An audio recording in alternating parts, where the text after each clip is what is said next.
Welcome to the Becoming Young podcast, where we talk about everything to do with getting younger, looking younger, and feeling younger. I'm Josh Black, here with Janae Thompson. Welcome. Hey, Janae. Hey, how's it going, Josh? It's going. It's going for me too. Glad to be here. I feel like I'm getting younger. Well, I am young. I am too. So.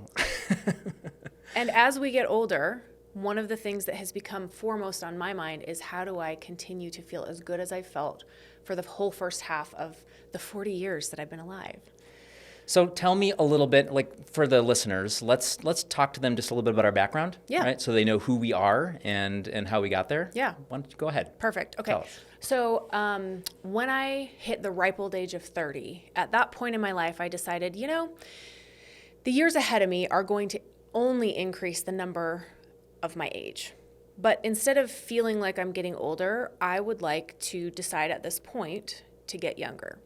Now, when I was 30, I wasn't afraid of becoming, 30. Like going from your 20s to your 30s is a milestone, right? And for some women, especially, it can be one of those things where, I'm getting old, right? Which, of course, 30 is very young, let's be clear. But at that point, I didn't want to start feeling like I was aging. I wanted to start feeling like I'm engaging in life with the wisdom and experience that I have without the what society puts on there as what comes with wisdom and experience is being old, right? And so I just made a mental decision at that point in my life, I'm going to start reverse aging. Now, I had no background in, the medical constituents of what creates, allowing your cells to get younger, telomeres, all these things that are buzzwords now. And there's a lot of research and science on those things now to actually support that concept that I had at age 30 to become reality. So what I did is I made this mental note to myself, I'm going to start getting younger. And as I continued to age, I really felt like that was actually happening for me. Now, as we all know, when we make this decision for ourselves in our lives, things start coming into your life to support that, right?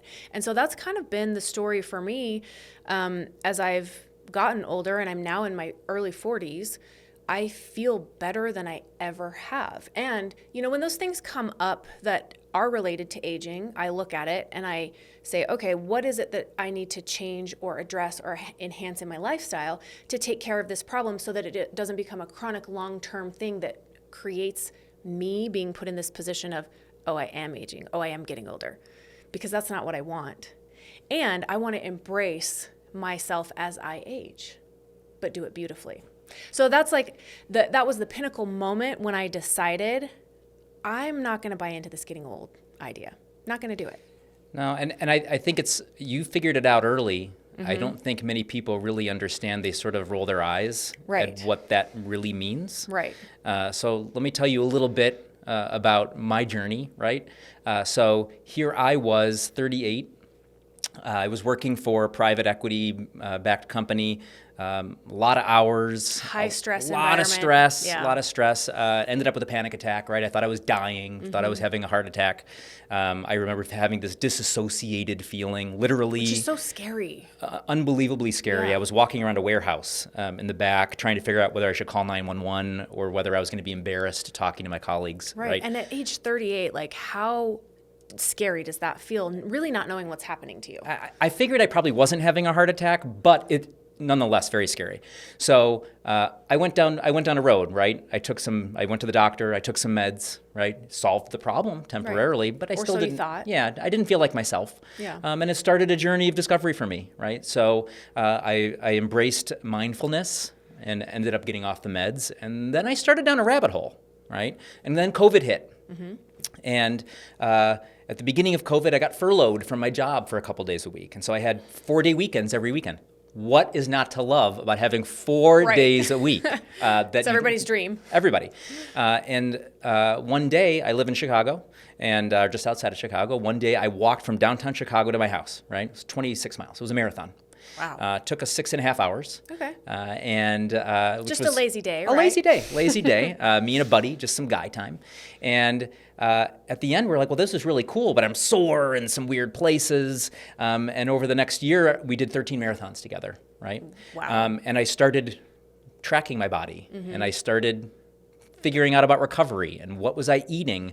And then I started reading about aging studies, right? And what happens to our body as we age? Right. And how do I maintain this? This is really cool, but how do I really take this to the next level? And what I discovered, Janae, was that I kept feeling younger and younger, right? Interesting. And so here I was now 41, 42, 43, now I'm 44, right? Almost 45. Right. And every day I got out of bed, I actually was feeling younger than the day before. Ooh, that's powerful. Right?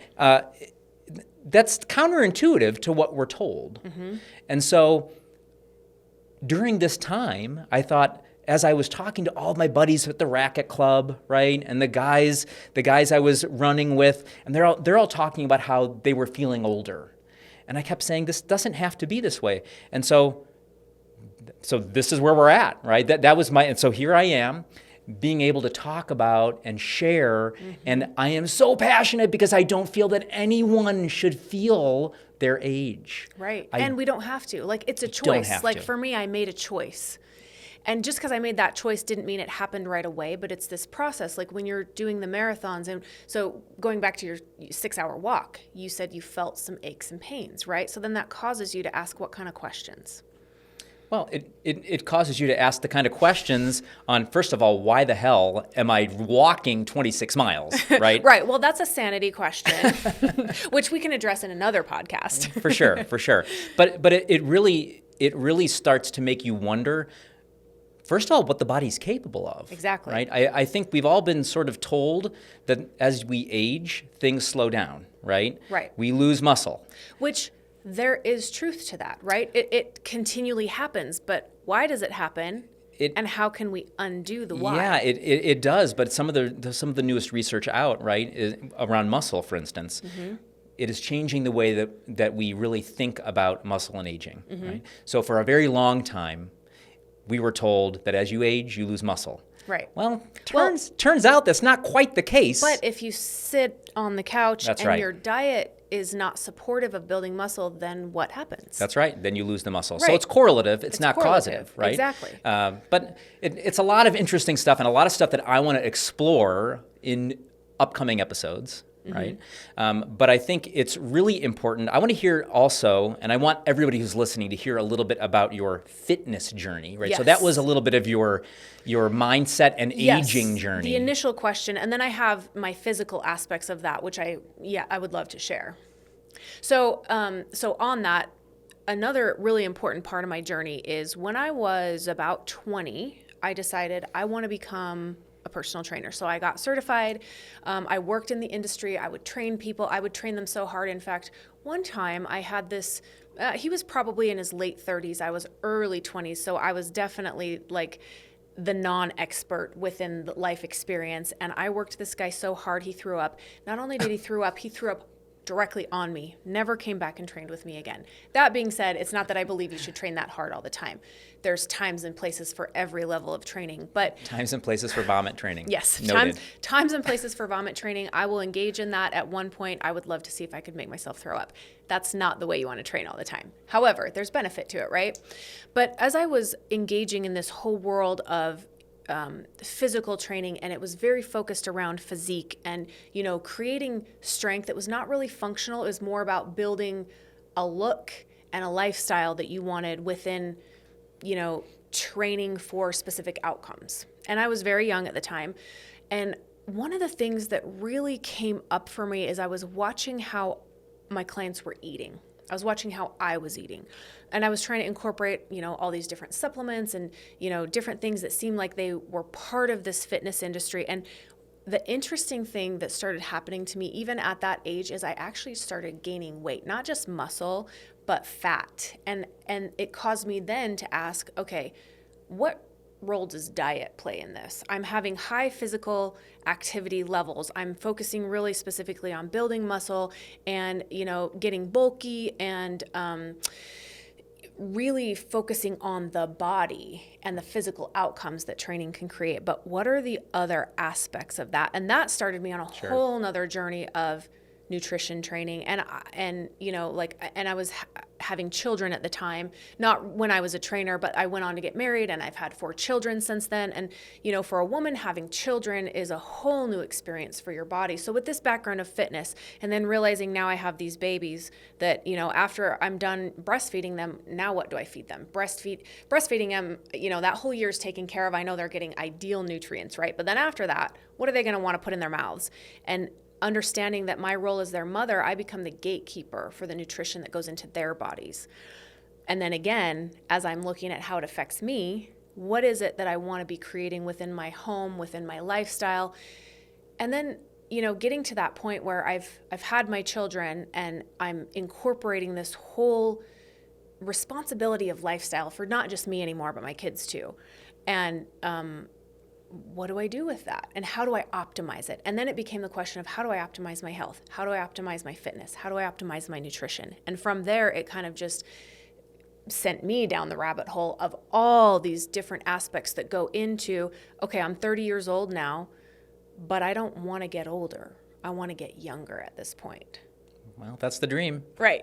That's the dream. So those are the other aspects. And, then what also plays into that, you're having babies, there's hormones. And then, what role do those play in this for men and women? And then as we change phases of life, how do I also adjust to that nutritionally, fitness, with all the supplements that are out there? How do I navigate this? Well, so all the things that you're talking about are the things, first of all, that really turned me on, right? About this longevity stuff. And really the optimization. I mean, I'm sure a lot of people have heard about Brian Johnson, right? And a lot of the stuff that he's doing. And who I idolize some of the things that he does. I'm like, I wish I could do all that. But it's not practical for me. It's not practical. And so that's part of the reason that I spent I spent thousands of hours, Janae, thousands of hours. I know. I think I started marking down how many hours you've spent. It's ridiculous. It's gratuitous and super dorky, and I love it and I hate it both at the same time. But I spent all this time because I don't think that most folks want to spend that kind of time, right? Probably not. They don't want to read studies. They don't want to look at mean deviations on double-blind placebo-controlled trials. They don't want to know about all the things that are happening inside cells. They don't really. Some people maybe, but most people don't. Right. And so that's why we have this Becoming Young program that I put together, a 12-month program that really takes people through all of the things that you just talked about, that some of the things that I talked about, to really educate all the people that are listening now, right, to educate them on what those things are: diet, exercise, all of those different things, supplements, sleep. Sleep is the biggie. I got to tell you right now, I have to take a side track for a minute. So when I was, and I actually think that this was a big part of what threw me into chaos before I had my panic attack, actually. Okay. I was going through, I had been divorced, and I had, it's tough recovering after divorce, both emotionally and financially, right? And mentally and physically, because it affects everything. It affects everything. And these are life circumstances that we have to learn to live within as we're asking these questions. That's right. But most people, and men, by the way, men and mental health, it's becoming more of a thing now, right? That we're talking about it more now. Totally. But for the last many decades, men's mental health has been sort of like, we just don't talk about it. Right. And it's more like, buck up, be a man. Right? That's right. And the messaging behind that is the false narrative that how you feel doesn't matter and therefore won't affect anything, and is so false. It really is. And so I spent probably over a year or more with very broken sleep, right? Being up, stressed, on my phone. Okay. Yeah, bad habit, that's Josh. bad. I don't do that anymore. But over the course of me then fixing my sleep, right, and paying attention to it, and I use some trackers to do that, and some habits, and some mindfulness, and a whole bunch of different tools. That has now become a mainstay, and I just got done telling you in the car today, right? Like, I'm never sick, and I know that. Yeah, you actually said today, 10 minutes ago, I haven't been sick for over a year and a half at all. Not once. And I know, like, some people might think that I literally am not lying about this. Yeah. Like, literally not lying. Yeah. It's crazy. If I'm around somebody who's sick, even if I feel a tickle, I maybe up one or two of my supplements, like, depending on what that is. And I feel I wake up the next day, but I really credit sleep. Sleep is it's one of the three the three stool legs, right, that are so key to aging younger. Yes, which as you address that, the three stool legs, can you tell us just exactly what those are? So there's not that question in my mind, because you're right, sleep is of utmost importance. And I know, especially as a new mom, that was not there. That threw everything off. But just as we engage in different aspects of lifestyle, how do we incorporate that? But then what are the other tools? Yeah, I mean, I think in general, right, there's a lot of things, and we talk about 5, 6, 7 different things in the program, but I think the main things that are going to get you 80% of the way there, right? You've got diet, you've got exercise, and you have sleep, which I know those three things, I know those three things are, they're sort of, we're beating the dead horse. People have heard about this along, for many, many years, right? But the reality of it is it's actually that simple. I don't know. Now Josh is going to laugh because he's got all the data. I think it is straightforward. I wouldn't call it simple, right? Because very straightforward. Because the intention to make those things a priority and to have in your mind, right? Well, because it is simple, it gets thrown by the wayside. So you're right. It's not necessarily simple to do all those things, but the knowledge of what it is that we truly need to simplify to focus on makes it a little bit easier when put into context to really prioritize those things. Yeah, agreed. Yeah. Absolutely agreed. Tell me a little about your sleep now. So my sleep's never been better. I go to sleep, and I found the earlier I go to sleep now, the better I sleep and the more refreshed I wake up. However, I still have fairly young kids at home. I've got a son coming into teenagerhood, so I'm trying to balance, do I stay up and wait for him? Anyway, all that being said. Spoiler alert, no. Okay, thank you. I appreciate that. Permission. Did you hear that? But, when I am very committed to falling asleep at a certain time, my body wakes up more refreshed than I ever have in my entire life. I think I tend to need a lot of sleep, like what I would consider a lot of sleep. What is that? Yeah, it's about 8 hours. I could sleep 9. And this is a question I would have for you. I find that typically my guess, based on my own experiences, women need more sleep than men in general. I don't know if that's true. I think it's very individualized. But it is very individualized. So for me, I find that the more sleep I get, the better I feel. I also feel like because I've had so many years where sleep was not a priority, it's almost as if I feel like I'm catching up on my sleep. But I also watch as I, depending on all the circumstances from the day, what time I'm going to bed, all those kinds of things, I can really navigate what kind of a sleep I'm going to have based on stress level, emotional state, all that. And cause this situation to be that I can create the very best sleep environment for any situation I'm in. So that being said, I wish my sleep was perfect. It's not. When I fall asleep, it's extremely deep and it's extremely long, unless I have stressors, and sometimes I will still wake up. But putting that into the context of what do I need to do to give myself the best sleep. Do you ever see what Brian Johnson posts about his sleep? No. Well, I mean, sometimes, but he tracks everything, yeah. Right? He's spending $1 million a month, and he's tracking sleep, and he's like, perfect sleep perfect yet sleep. again. And yes. It kills me because they've done studies, right? So they've done studies where they've actually had people take a look at what their sleep score is on any number of devices, okay. Right?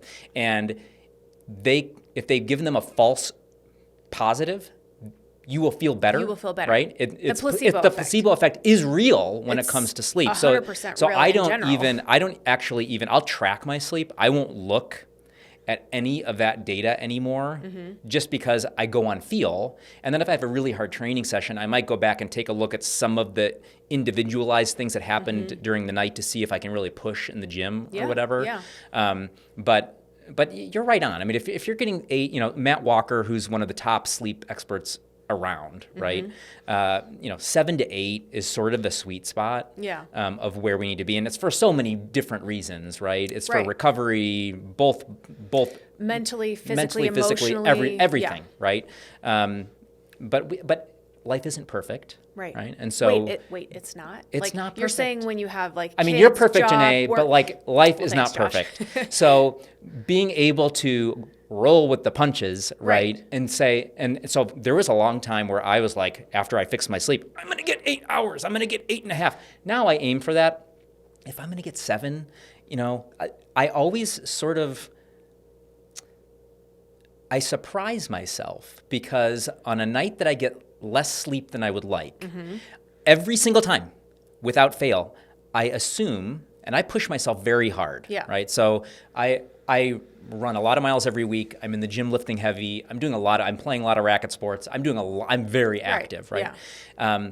I think every time that I get that 6.5, 7 hours, that I'm going to have a horrible, shitty day working out, and inevitably And I what hit happens? personal bests. Interesting. So the short-term effect is much less than people think, right? It's the cumulative, consistency. It's the consistency. And I would ask a question in that, okay, so you're having these heavy training days and then sleeping less. Would you say that your body has become more efficient at working with what it's got when you have But that's not that? typical. So typically, I averaged about 8 minutes. I think it's like 8 hours and 14 minutes or something. Okay, yeah. So I'm right. Like that's an average, right? And I think my average is around 7:42. That's Yes, about what I think it yes. is. And 36 seconds. Yeah, maybe 34 seconds, Yes. depending on the night. Yes. So it really, I'm averaging that 8+. Right. So if I get a night that is 7 or 6 3/4, which doesn't happen a lot, but if Right. it's a travel day, Right. or I have some, if I have a party to go to or something, Right, and I'm you up want a to be little able bit to still later, live life. absolutely. But then what I'm saying, it sounds like based on what you've said is you've created this lifestyle that really works, and then when you have those off days, like cumulatively your body knows how to adjust. So it's almost it's as a if, no-brainer. tell me this, do you ever have a bad day? Oh, I have bad days. Oh, okay. Once in a while. But We all your have bad body days. but your body adjusts, so physically Sure. you're not having the same reaction to less No, sleep absolutely that you not. did when you were And- younger. And in fact, I don't like a lot of folks. If you talk with them, they'll say, "Hey, I got a really bad night of sleep. I ended up getting a cold the next day." Right. Right. Because they then got that 5 affects hours of immunity. sleep. Correct. Right. But I'm so consistent with the way that I do it. I do have that risk. My body clearly. I mean, this is not anything other than me just being consistent, right? Just like going to the gym, Right. just like running 2 or 3 miles a day, Right. right? Just like walking 10,000 steps a day, whatever those things are. The gold that you get in the package. That's a horrible analogy, but Wait, where's but the one of these payoff. packages? Let's just leave that. The payoff, right, that you get is from the consistency, Right. And right? So that's what I'm getting at is the longer you have consistency, because it's not about creating this intense extreme lifestyle like Brian Johnson, for example. But it's about creating consistency within your own lifestyle to optimize 100%. exactly where you're at. 100%. Which how empowering is that you've been able to do that I am on the path of becoming that, and how impactful those decisions are when made consistently. Well, okay, so you just said something that is big to me. Okay. And I don't know if we've talked enough about this for you to know how big of a deal this is. Oh, in my tell me, book. I get to know. But decisions. Yes. Right? Yes. Decisions, the intentionality, right? Being decisive and intentional about every decision related to Every decision. sleep, exercise, activity. I actually don't like the word exercise. It makes it sound like it's this different thing from your lifestyle. Yes, And how that- fun that- would that's- it be that's to what just I don't be like about it. active? So you don't have to That's right. stop your life and go exercise. That's right. I love that. Because so personally, I don't view, when I'm going to the gym, I don't view that as exercise, right? When I'm going out for a run, if I'm going out to play paddle tennis or pickle or tennis or whatever it is, I don't view that as exercise. I view it as play, right? And as part of And what it is is incorporating it. And it is play, Because right? you're having fun. Yeah, and so so I don't like that word, but Right. I make every decision intentional. Yeah. And that actually even it bleeds over. So I am a Manhattan enthusiast. Okay. Okay. So if anybody wants to buy me a drink at a bar, It's a Manhattan. it's a rye Manhattan. So there you go. That's Josh's favorite. And Everybody it has make to a be, note. if it comes with a maraschino cherry, I will send it back and we won't talk again because that's not the proper cherry. No. So I have to have Those an are fake. actual Luxardo cherry because that is the proper cherry in a Manhattan.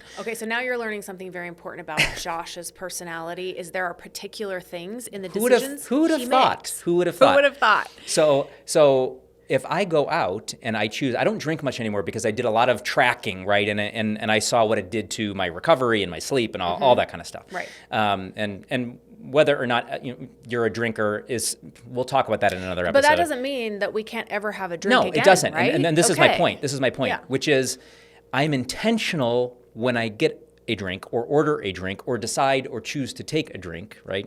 To drink a drink. Yeah. I'm intentional about that because I want to really enjoy it. And it makes it a very different experience for me, Yes. right? When I go out and if I choose to drink, I look at the menu and I say, listen, I'm not going to, this time, this is my drink for the week, right? Or whatever. whatever we it don't is. have to put it in the context of only that, right? What's a rye that I really want to try that's going to make this extra special? And it makes it a treat. And then when you have that experience, how much more indulgent and fun and absolutely engaged you feel in the experience. And so then it's like, would you say at that point you're living life more fully than you ever have? Of course, right? And so it's making the decision intentionally on every level. It doesn't mean that you're overanalyzing. That's not what it is. No. I'm not like torn on whether I'm going to get a drink. Ooh, am I getting a drink today? That's not what this is, right? That's not how I approach it. Right. But it's like, hey, I'm going to choose to get a drink. Yeah. But if I'm going to get a drink, I'm going to make it really awesome Such so an that I indulgent, really fun, enjoy it. rich experience. And it does. And so then you get more dopamine, right? Yep. And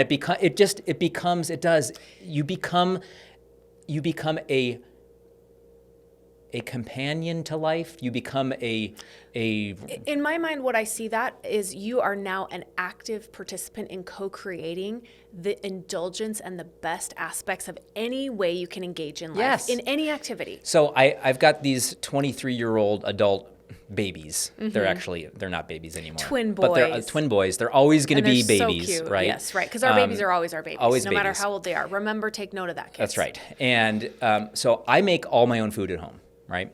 And they give me a hard time. Like I said, he's an overachiever. I'm an overachiever. But they give me a hard time a lot of time because and that's kids' jobs, just side they do note. all the time. I approach every time I decide what I want to eat. I approach it as an adventure, which sounds really dumb, right? Because when you're eating as much food as I'm eating, because of the activity level I have, Doesn't he look like he eats a lot of food, you guys? I don't eat. I mean, it's a little not right. but But again, like the intentionality of the activity of life, and then can you eat whatever you want? no, I don't eat whatever I want, but I eat within a framework, right? Okay. And I am intentional though about making every meal a journey, right? So what do I want today? What kind of interesting thing can I put together? And then when I enjoy it, I'm exclaiming to everyone in the house how much I'm enjoying this food. And my kids go, oh, how can you possibly be enjoying that salad with the chicken that you just made that much? And I go, no, but I just put these two things together and I haven't put them together like this before. And this is really great goat cheese that I put in the salad or whatever. These beets are particularly good. And then do the kids get as excited as you? No, they think I'm crazy. Okay. They think I'm crazy. But, there is a lot of research about how making those mini wins, right? Because what I've done is I've structured my day to have a bunch of, the scientific thing here is I get a bunch of dopamine hits, right? I get these silly little wins. Which is what we're all looking for. And that's something to take into account of every decision we're making. And that's how you establish good habits and reinforce those habits is by making those small wins over time. So, I will talk about healthy eating and nutrition and all the ways we can support the longevity in our cells and aging younger forever and a day. But that's just an example that I wanted to share that is very meaningful to me because it makes every minute that I'm spending making that food extra special, and it's with intention. Right, and it makes every single decision you're making, it pulls the weight of what it is you're choosing, right? Absolutely. And so on my side of that coin, I'm also extremely intentional about the decisions I make, what I put into my mouth. And one of the things I like to say, because it allows me the autonomy of freedom within the experiences I have in my body, and I think this is also what you're saying, but what I say to myself is I can eat anything I want. Now, does that mean I go have, for example, we'll use an easy one, McDonald's. I'm not really a fan of that type of food and processed food, and I tend to make very healthy choices. But within the framework of what do I want to eat, I like to allow myself the freedom to choose whatever it is I want to choose. Were you eating chocolate cake this morning? Absolutely. Okay, not this morning, it was last night, but I did make this healthy chocolate cake.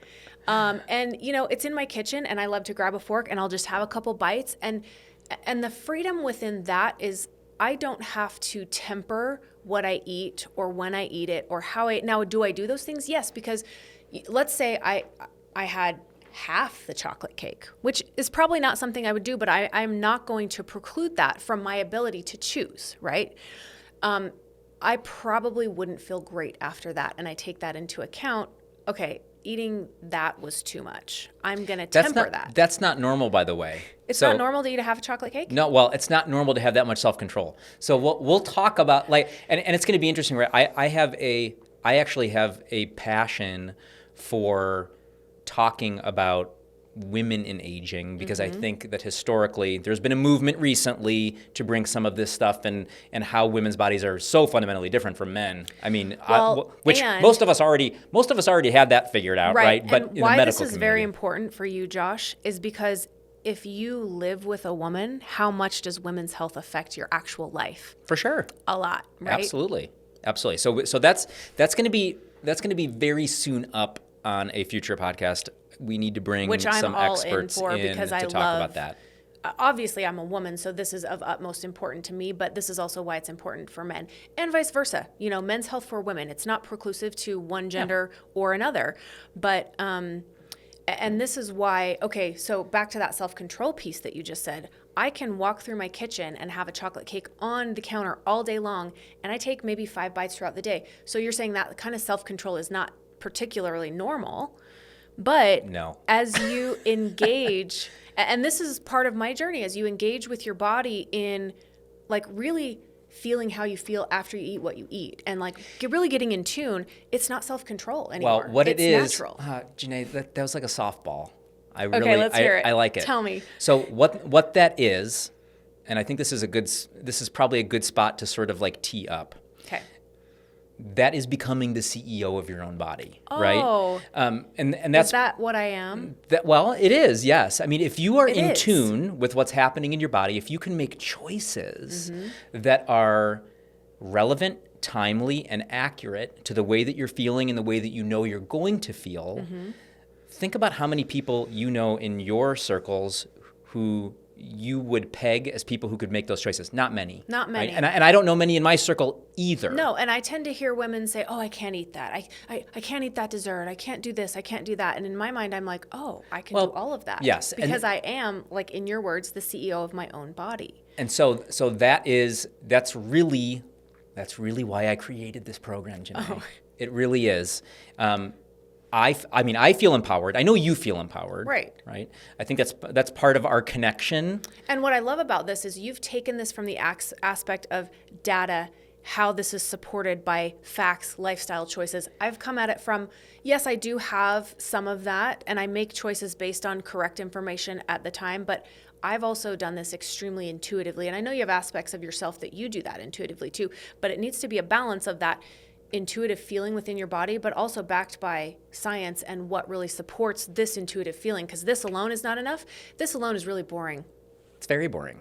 I love boring, but it's very, very boring.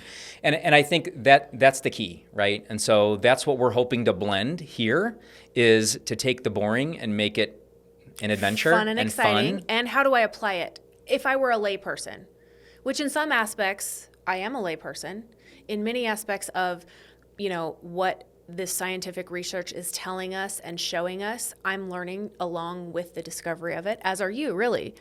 I'm just a guy, a suburban dad from Chicago who is probably a little anal retentive about my journey, I can help with that. That's okay. That's all right. I appreciate it. I look forward to it. Yeah, anytime.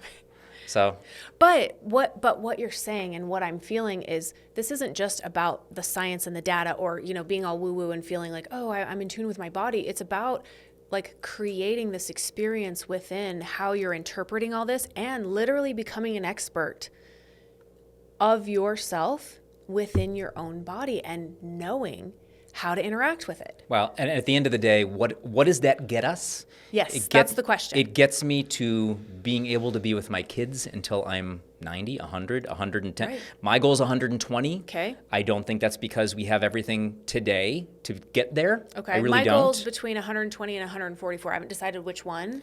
Right. But There will be some amazing things in the next 10 to 20 years to help us get there, right? But until that point happens, I want to keep myself in the best possible young state, right? So that I can get there. But I want to be able to be with my kids and eventually my grandkids Right. and my family and my friends. Like I want to be able to run up the stairs when I'm 95 or 100. I want to carry the groceries in from the car. and play with your great grandkids. And play with the kids.